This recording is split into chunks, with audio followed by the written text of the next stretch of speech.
ซึ่งทีมดีนี่ก็อาจำจำขึ้นจำรอดซึ่งเมืองเด็ก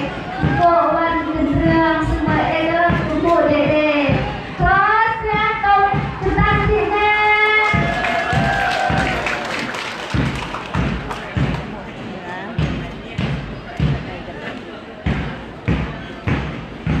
และทีมต่อไปข้อนักทีมคือมุสักนะครับ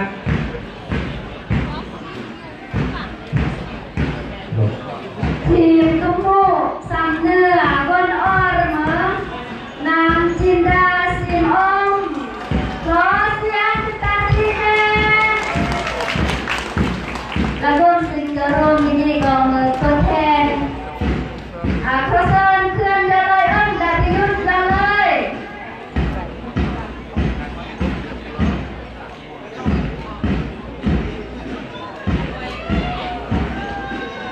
ก็ให้ระดับกำลังงานเดินน้ำมาเลยเนาะงานโตโตบนเรือเลยงานโตโตเยอะเลย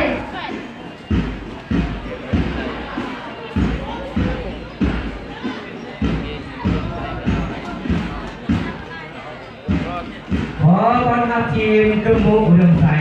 นำโดยนางสาวแก้วดวงใสขอรบมือ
คนกมูนำโดยนางสาวหัสดีมาตองพร้อม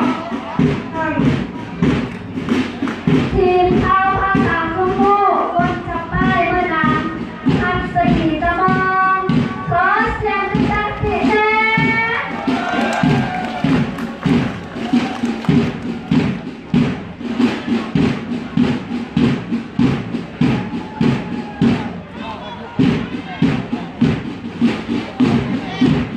ขอต้อนรับทีมกุมูทอดต่างสวัสดิ์นำโดยนางสาวแจ้งอ่อนด้วย ขอเสียงดังๆที่แน่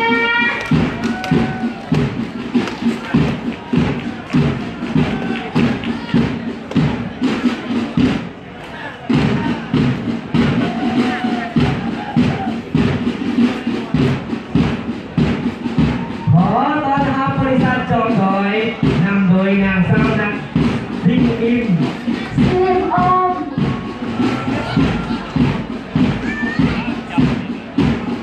ทองเมษดำที่พ่อไปจับตุ่มเลยนะ ยินดีกับเมื่อ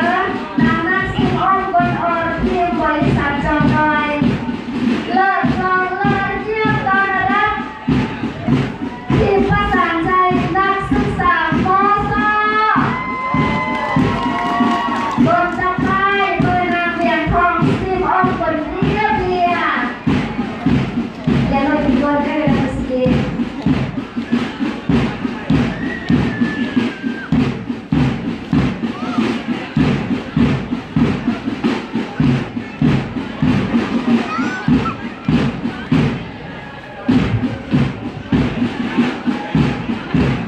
ขอต้อนรับทีมพลังศึกษา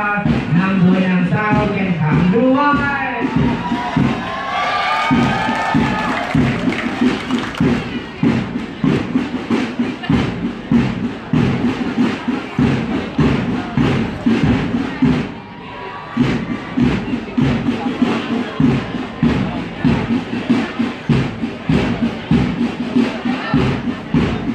ครอสสุดยอดทีมรางเรือบนจับป้ายเมื่อนั้นส่งยุพินบนเรียบเรียง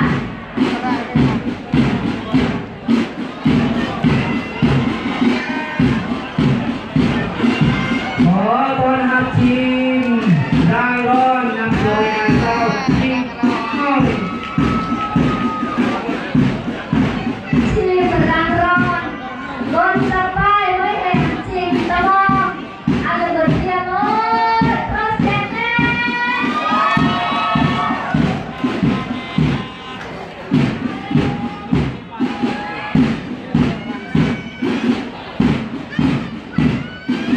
และขอต้อนรับทีมราวเซนโดนจับไปแต้มจันมณีตะโก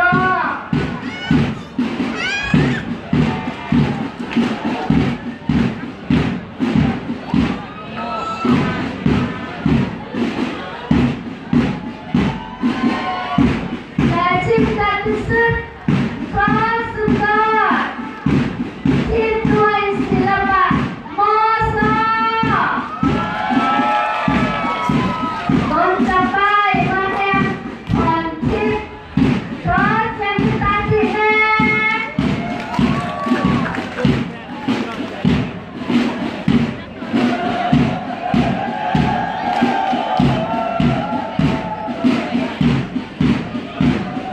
ข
เตะทีมขั้นพื้นเพื่อนคุณมูคลองเติมเผาเหาประจำปี2018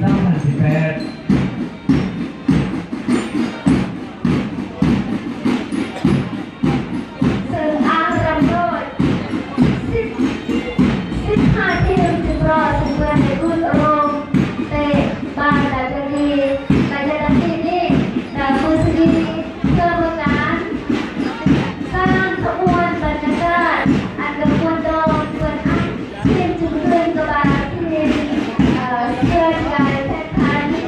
สร้างบรรยากาศดาวมือสกีของเพื่อนทีมรางร้อนกับทีมรางเส้น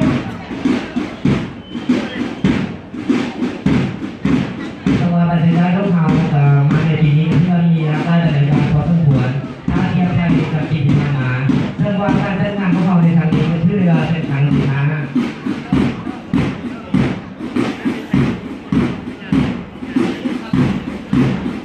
แต่จึงก่อนทุกผู้อีอย่าได้จดนครจงเด็ดขาดก่อนที่เพื่อนเดินมาดูนักศึกษาพนักงานทหารตำรวจโยมมาประชาชนอย่าได้จดนครจงเด็ดขาดเพื่อได้ร่วมรอบสามัคคีย่อเพื่อเป็นรับเป็นรูปและบุญรักอันรอดงามเต็มที่เลยเราเพื่อนในทุกโรงย่อสิ่งเด็กที่ลายนี้เหมือนจุดใจตามการถึงโรงวันทุกผู้ที่ยาเล่าเหมือนที่เมื่อที่เด็กมวยโอกาสที่ดีเพื่อ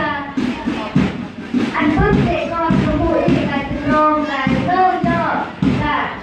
งามที่แดงถึงเริ่มคือโดยนะที่แดงบนเรื่องที่ เอาละว่าการจัดงานคราวนี้จะเป็นที่ซีนึงที่ขาดลายต่อกับการพวกเราคนท่าทีการหาเงินทั้งภาคใต้พวกทัพแข่งกันระหว่างพนักงานท่าตำรวจนักแข่งนักกีฬาและนักบอลประชาชนวางเขาบูด้วยกันและเข้าคนอื่นให้มีความทันแน่และตามเอกเพิ่มมาเพิ่มสร้างคนสามัคคีซึ่งกันและกันในวิธีเริ่มในขึ้นไปเรื่อยๆ ไม่ได้ยินที่นอกการเคลื่อนขบวนเด็กก้อนกำลังศิลปกรกำลังเสียงอารมณ์15ทีมนี่ก็อาทีมกุ๊กปุ๊รักยอทีมกุ๊กปุ๊รักกุ๊กปุ๊ทีมกุ๊กปุ๊พงศรีทีมกุ๊กปุ๊ชันเหนือทีมกุ๊กปุ๊อุดมใจ ทีมกุโมลูกหลางทีมกุโมเรียงสันทีมกุโมเพียงซุ้มทีมกุโมเดินพุทธวาสทีมชาวภาษาสมุทร เราต้องอ้างทีมกุ๊กปุ๊ตาสวัสดิ์ FC ทีมบริษัทจอมลอยทีมประสานใจนักศึกษามสทีมพละศึกษาทีมรางเรือทีมรางรถทีมรางเส้นเราต้องอ้างทีมหน่วยศิลปะกุ๊กปุ๊มส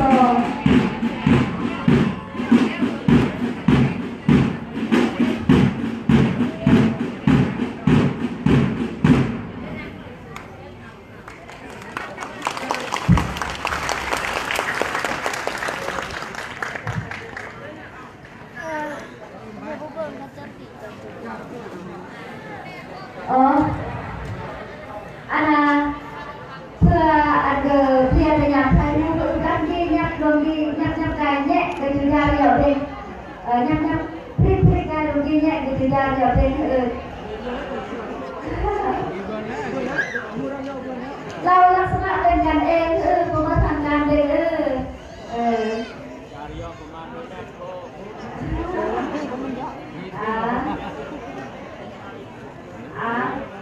ประมาณมวยแม่ประมาณมวยแม่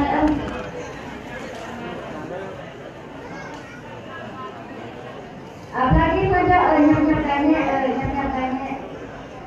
ระยะห่างประมาณมวยแม่ระยะยาวประมาณมวยแม่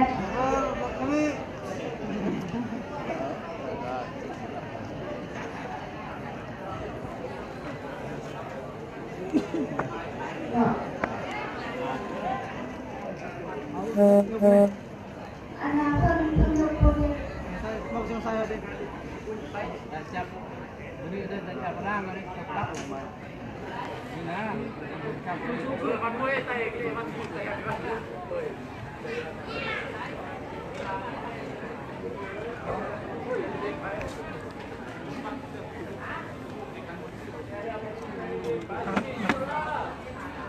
นะครับเรื่องหลักอง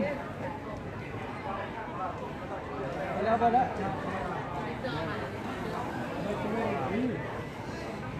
ต้องมาตีกันเลย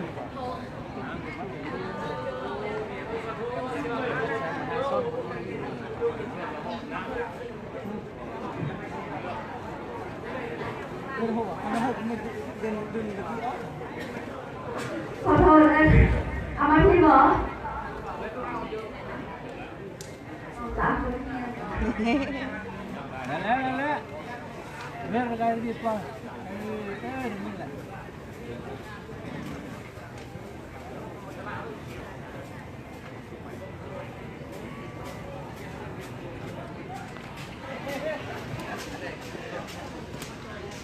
การสิบางก่อนครอสไมเลอร์เป็นทานยึมทานสึกอาเกียเลิกกองเลิกเรียมตอนรับประธานพูดด่างานแข่งขันกีฬาบางเตะสินค้าบนเรื่องกุมูเดือนที่5ด่าน1กบาลบัน18ไอ้ที่เป็นอีดีเกียร์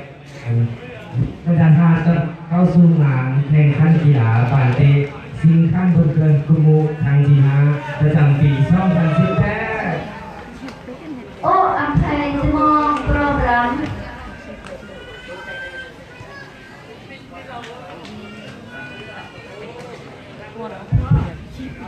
ข้าพเจ้าสุภาทิตไทยยินซึ่งเราพวกเราทั้งสองคนรับหน้าที่ในการดำเนินงานในทางนี้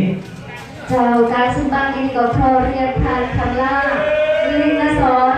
รองประธานการสร้างชาติซึ่งนับถือพอเรียนทานคำจันโสตาประเสริฐรองประธานกรรมการบรรดาเผ่าสภาแห่งชาติซึ่งนับถือพอเรียนคณะประธานจัดงานแข่งขันซึ่งนับถือท่านยิงจึงขึ้นจึงรอจึงทุกคนซึ่งได้ลงนางเดอี้ซึ่งนับถือแล้วก็รักแทนรถจุกน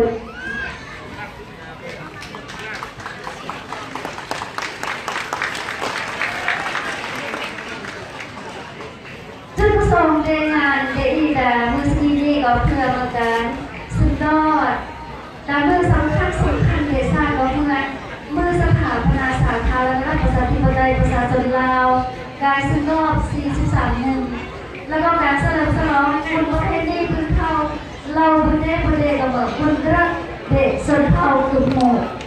เราจะประสบข้องานในวันนี้ก็เพื่อตอนรับและคำนับทักตอนส่งเสริมวันสำคัญของศาสตร์ก็คือวันสถาปนาสาธารณรัฐประชาธิปไตยประชาชนลาวครบรอบ40 ปีและเฉลิมฉลองงานบุญประเพณีบรรดาเผ่าโดยเฉพาะแมนบุญเกินของชนเผ่าพื้นเมืองคณะรับผิดชอบจัดงานบริเวณพนักงานรัฐกรทหารตำรวจ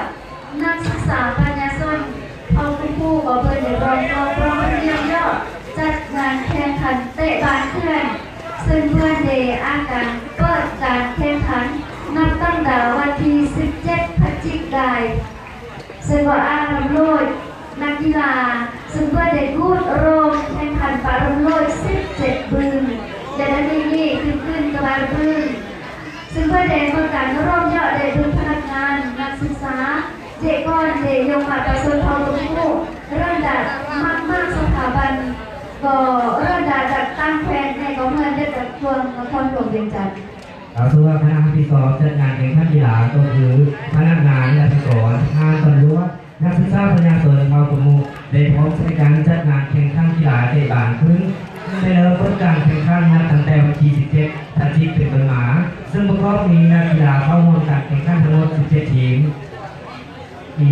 ที่รวมตัวกัน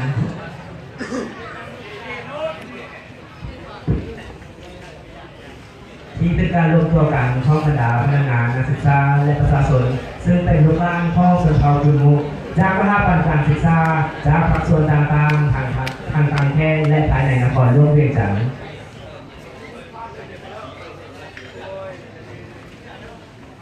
การแข่งขัน นกีฬาและเทคโนโลยีกระบวนการคัดเครียดรอรับรองรวมยอดมึงเป็นมวยอันอันซึ่งสมัครียอดก็เหมือนเด็กคนลาวเขาเด็กคนลาวที่เขาพูดได้ดีกับเบอร์เด็กเข้าเป็นผู้อีกรองยอดซึ่งในที่นี้ก็จะมีการทุกคนล้อแต่งอันนักกีฬานี่เนื่องเมื่อวันเด็กอ่อนเนื่องเมื่อวันเด็กแต่งจบเอาการแข่งขันในครั้งนี้เน้นเป็นการสร้างการแข่งขันความสามัคคีของสุดเท่าเราก็คือสุดเท่าของผู้ด้วยกันทั้งเป็นการทุกคนเราลองในไทยในนักกีฬาผู้จากการเป็นผู้นำและผู้ตามสีลาดมือสกีนี่คือก็เลิกกองเลิกเยี่ยมดอกเสมอสิ่งเพื่อนรับเกียรติพูดโรมแต่งานเสียกีฬาจะเหลืออันความหมายสำคัญในพื้นที่ก็เมื่อทานคำล่าลิงมาสอนรองประธานส่วนการในเราสร้างชาติเพื่อนอันเกียรติมากทีติดแต่งานดิตามมือสกี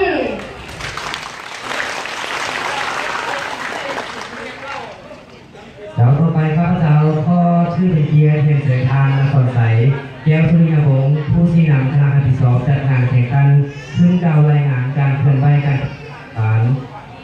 บุกประจำหมาคอยเจ้าตัวย่อมีก็ขออนุญาตเทียนเชิญทานนครใสแก้วสุริยาวงศ์บนจะเหลืออร์ต้องอร์แดงในการจัดงานแข่งขันกีฬาในเดือนนี้เพื่อนโซ่คันเราอันเนื่องเรารอดมือการสไลด์การเตะบ้านที่อะไรเนี่ยตะวันเมื่อใดก็เพื่อนด่าการแข่งขันกีฬาอีกด่าเจ้าที่นี่เกิดอันน้ำมันแน่พอเซิน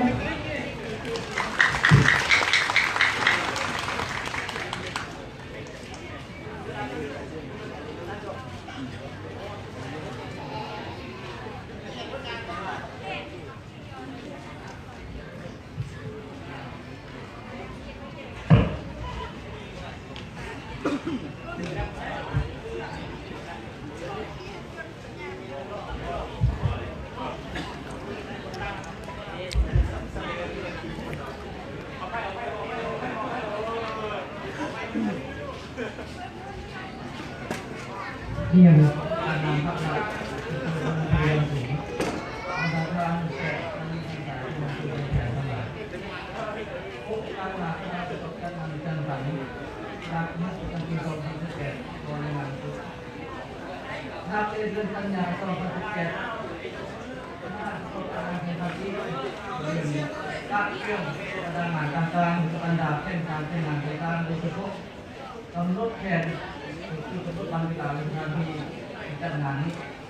เรื่องแจ้งตามคณะรับผิดชอบจัดงานเรื่องการเป็นการกำหนดครบหน่วยงานโดยเฉพาะหน่วยงานไหนหน่วยงานบริหารการเงินหน่วยงานคุ้มครองการแข่งขัน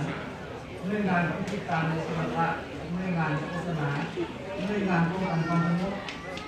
สถานที่ประสงค์รับในการแข่งขันที่นี้อันที่หนึ่งเพื่อคำนับหักต้นและคำนับคุณเคยการสัมพันธ์กับการเป็นพักความสะอาดโดยเฉพาะวันสถาปนาเพื่อพวกเราทุกคนที่ตามปีวันถ่ายทำประกันเป็นส่วนผู้บริหารหกต้อง17 ปีวันสั่งการลงมือใส่การที่มันของการปฏิบัติเราออกมา10 ปีวันสั่งการกองทัพผสมกับเราครบ70 ปีคือที่สุดวันที่2เกิดวันทัพเทศกาลนั่งเรียนเราก็ดูได้เราเป็นความตัดการสุดหลงที่เราเยี่ยมหลานต้องพิเศษเมื่อการเลื่อนตลอดตรงถ่ายที่ฟังตรงมันเก่าซึ่งประสงค์ที่3เพื่ออันรักเรียนเราทำให้ผู้อ่านมาทำงานตำรวจนักบินนักศึกษานักกีฬากรรมกร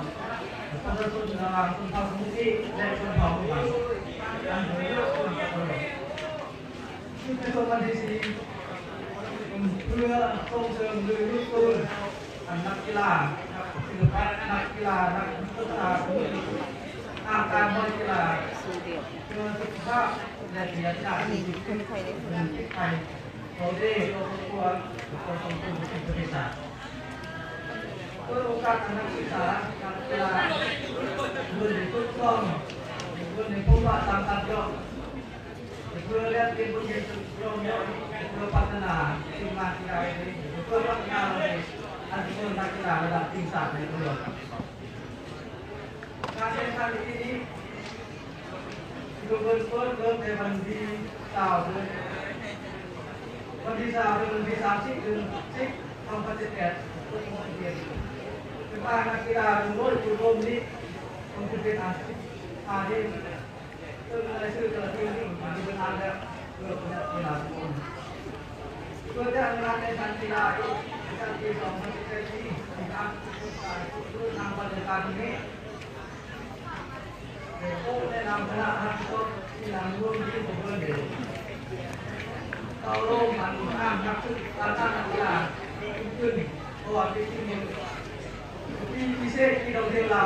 เลยว่าพยายามการกีฬาดีเรื่องที่ถูกต้องเพื่อการทำงานการทำในกีฬาในโรงเรียนเราจะทำโดยสองฝ่าย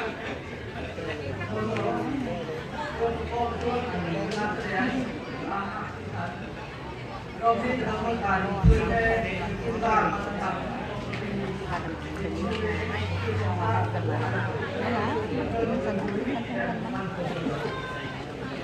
ในการกีฬาก็จะทำเรื่องการเสียเรื่องการเรื่องการเรื่องเกี่ยวกับเก็บเรื่องเรื่องของแต่การเรื่องอะไรทำอะไรกันบ้างเป็นเรื่องเรื่องจากหาที่คือเขาจะทีมก็ที่ทีมสุดท้ายคือทีมความมุ่งพลังศึกษาทีมพันธการต่างมุกทีมการสวัสดิ์ทีมมุ่งผู้สูงการในการแก้ไขแล้วมุ่งเพื่อทีมที่ทำในที่เรื่องนี้ผู้เพื่อนเรื่องผู้แก้ไขระหว่างที่ทำนี้มันก็แก้ไขทำอะไรอาชีพเป็นการตัวว่าแต่ทีมกับทีมผู้สูงผู้แก้ไขปัญหาเรื่องนี้อาชีพมุ่งพลังศึกษาและทีมการสวัสดิ์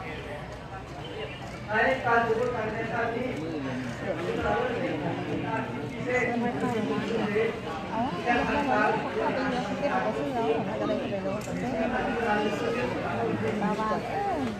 การนอนให้การเสพต่อไปนี้การแข่งขันโตคือเป็นกีฬาสูงเช่นเสริมทางทำงานสอนออกประกาศการแข่งขันต่างๆซึ่งนี่เป็นตัวที่พอมีเสริม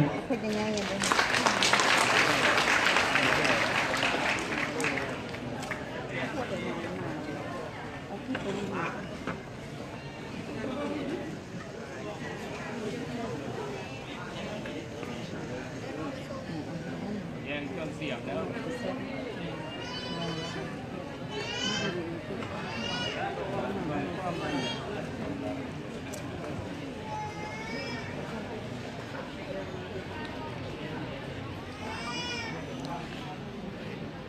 อันเอาพร้อมกันเลยกระไรป้อนมันจงเวลาหลายเทื่อนะเบิดหวยแล้วจงเอาวัดเอา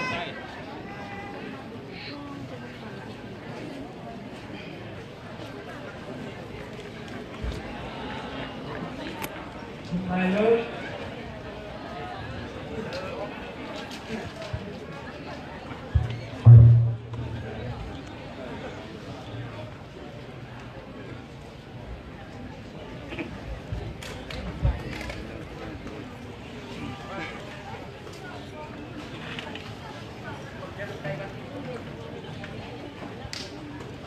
ฮัลโหลสบายเลยโดยทุกคน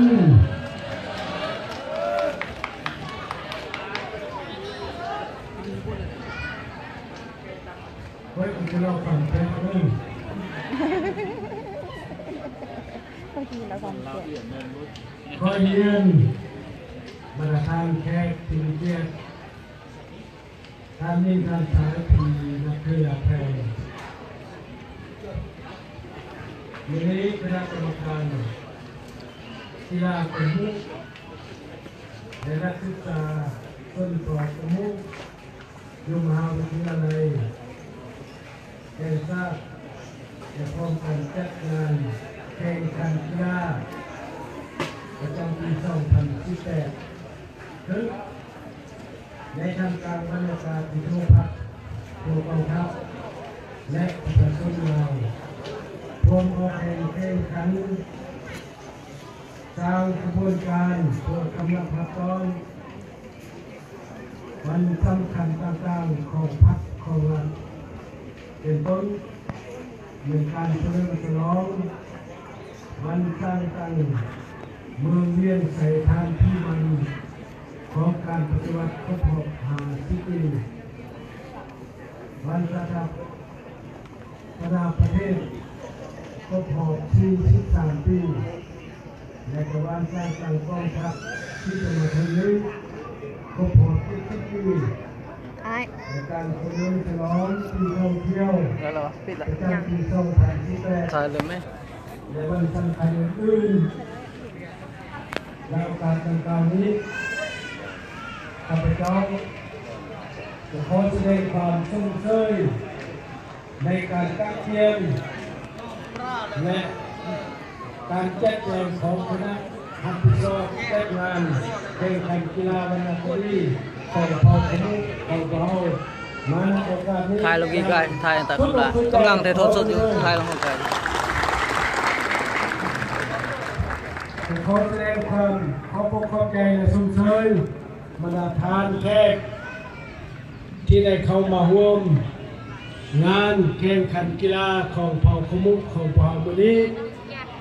ในโอกาสนี้และก็ขอสมเชยบรรดาทานบรรดาน้องนักกีฬานักศิลปะที่ได้พร้อมกันฝึกแอบแข่งขันมาฮอดในมื้อนี้ขอชมเชยอย่างสุดอกสุดใจบรรดาท่านแขกที่นับถือการแข่งขันกีฬาเมนเพื่อต้อนรับเทศกาลบุญเครือของเผ่าขมุกซึ่งในเดือนหนึ่งนี้แมนบรรดาเผ่าโดยเฉพาะแมนเผ่าขมุกของเผ่านี้จะได้พร้อมกันจัดตั้งเฉลิมฉลองกินบุญเกลือของตนเองอยู่ทุกบอนทุกที่นับแต่ศูนย์กลางหอดท้องถิ่นซึ่งเป็นบุญวัฒนธรรมที่สืบทอดมาของเผ่าขมุกของพวกเราและการแข่งขันดังกล่าวนี้จะเป็นเพื่อสร้างความสมัครที่ปองดองระหว่างนักกีฬาระหว่างเผ่าขมุกกับบรรดาเผ่าอื่นๆด้วยกันเป็นการพบปะสร้างสรรค์ในโอกาสปีใหม่2018ที่จะล่วงลับไปและปีเก่า2018ที่ล่วงลับไปปีใหม่2019ที่จะมาถึงนี้ให้มีความเบิกบานม่วนซื่นเพื่อให้ไทยการแข่งขันทีนี้มีบรรยากาศและมีความสมัครที่ข้าพเจ้าขอเน้นและขอเยี่ยมขอธรรมดาน้องบรรดาทาน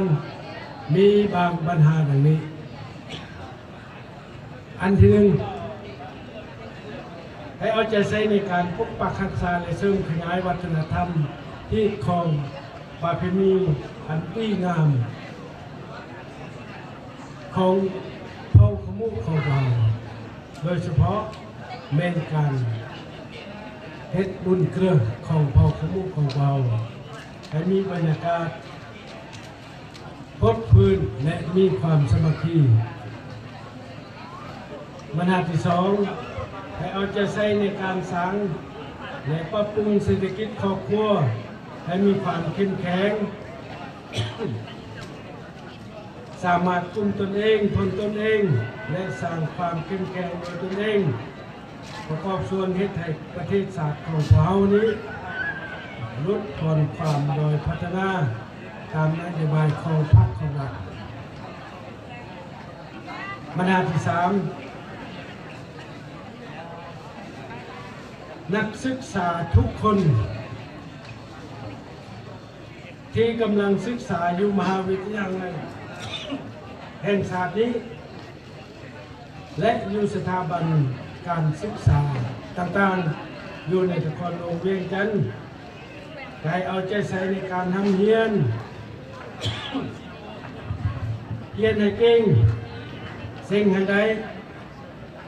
มีวิชาความรู้อาชีพและภายหลังได้เรียนจบแล้ว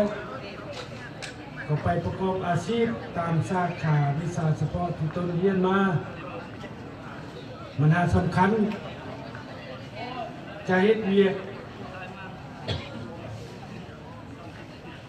อยู่นำหลักหรือจะไปเฮ็ดเวียกอยู่ในกระทรวงสาขาวิชาชีพอื่นต้องมีความรู้ความสามารถต้องมีคุณสมบัติปฏิบัติมีความสัตย์ซื่อมีความประหยัดอดทนและมีความจงรักภักดีต่อพรรคต่อรัฐต่อประเทศชาติแต่น้อมถ่อมตัวบ่อวดองค์แต่บ่ให้อ่อนแอต่อการแบ่งแยกความสามัคคีก็คือความดูหมิ่นประมาทของผู้อื่น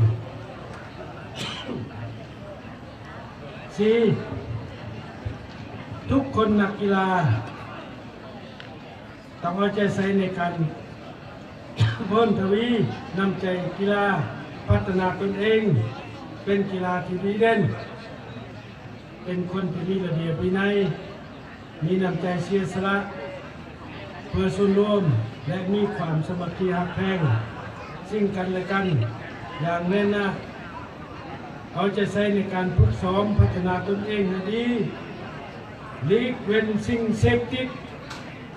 เป็นพิษเป็นภัยต่อตนเองต่อครอบครัว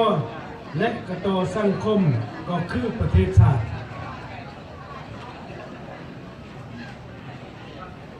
มาณโอกาสดังกล่าวนี้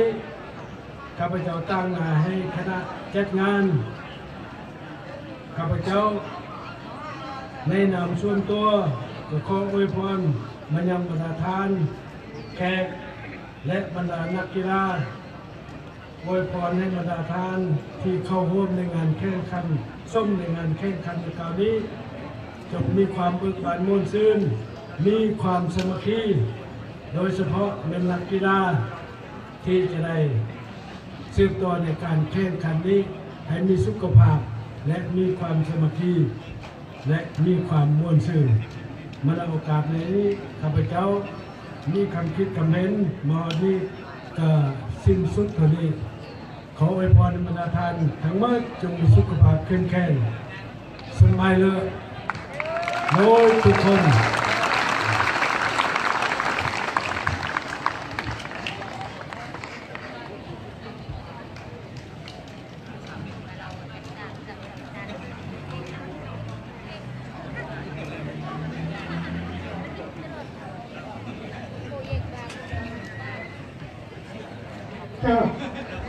ครอกระปองบริเยียมยาตรอทานคำล่า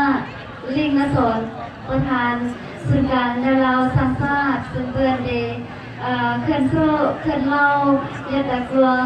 งานแข่งขันกีฬาสิงขันบุญรัตน์สะพกโมดัน1 กบาทวัน18ดัน1 ที จากที่ผ่านไปนั้นก็เป็นการกล่าวคำโอวาทแล้วก็พิธีเข้าในการปิดเปิดการแข่งขันกีฬาของสภากมุประจำปี 2018 โดยทางคำลาลิงอักษรเพื่อเป็นทิศชี้นำเป็นคำตักเตือนเซนซ้อนให้กับพวกเขาในการสืบต่อปกปักรักษาฮิตของเพลงวัฒนธรรมของชนเผ่ากมุก็คือของศาสตร์ของพวกเขาและเพื่อยังเน้นย้ำให้เห็นถึงความสำคัญในการดำรงชีวิตนี่ก็คือการชีวิตการเป็นอยู่ของชนเผ่ากมุก็คือคนเหล่าทุกคนให้สามารถกุมตัวเองได้สามารถดำเนินตัวเองและสร้างความแข็งให้กับตัวเองได้พร้อมกันสามารถประกอบส่วนเข้าในการปกปักรักษาประเทศชาติก็คือการประกอบส่วนให้ประเทศชาติในการหลุดพ้นออกจากประเทศพัฒนาตามแนวทางนโยบายของพรรครัฐในหลังและสิ่งที่สำคัญก็คือเพื่อได้เน้นย้ำให้บรรดานักศึกษานักกีฬาทุกคนพนักงานให้เอาใจใส่โดยเฉพาะนักกีฬาให้มีเพิ่มทวีน้ำใจในความเป็นนักกีฬาพัฒนาตัวเองให้เป็นนักกีฬาที่เด่นมีระเบียบวินัยพร้อมด้วยนักศึกษาทุกคนให้พร้อมรับเอาคำตักเตือนสั่งสอนในที่เป็นที่คิดเงินทางของทานไปจัดตั้งปฏิบัติในต่อหน้า เจ้างาน กีฬาได้อีกจีเกิดเคลื่อนกระเบือนอันประสิ่งเอาจะใส่เด็กการนำก็เพื่อนยงมาปลาส้นอียัดแต่จุดนครหลวงเวียงจันทร์แล้วก็ยัดแต่ตามแขวงแอยอดถึงนี้ดาการนำอีแล้วก็เมื่อก่อนก็พูดอีสลัดรอดเป็นพนักงานทหารตำรวจนักธุรกิจยงมาปลาส้นมากคนก็เพื่อได้อันการสนับสนุนเพื่อแรงอันงานได้อีกเกิดเคลื่อนเมื่อสกีซึ่งการสนับสนุนในเรื่องนี้ก็บริษัทจอมดอยเพื่อได้ดอยองค์เอื้อ30แกะกระมูลไมล้านท่านพลจัตวาคำสายจันทวงศ์เพื่อนได้ดอยแตบ40พื้นกระมูล700,000ท่านพลตรีจันทองสอนสะอาดเพื่อนได้ดอยกระมูล500,000กีบรวมยอดจะได้แล้วครอบครัวของเพื่อนกุมระได้ท่านจันทองเจ้าพวกเราจะอันคณะกรรมการเพื่อนจะสรุปย่อแล้วก็รายงานลองเต็มที่ในก็ขอแสดงความขอบคุณขอบเยี่ยมเจ้าจรยืมบนยืมทานซึ่งเพื่อนเดบุญความสำคัญเดนักศึกษาของเพื่อนคนเดิมอีกซึ่งเพื่อนเดโดยสนับสนุนโดยเปลโดยแดงอันอีเพื่อนได้อาการจัดงานมือสกีก็ขอเสียงกันตั้งตีแทงไว้บ้าน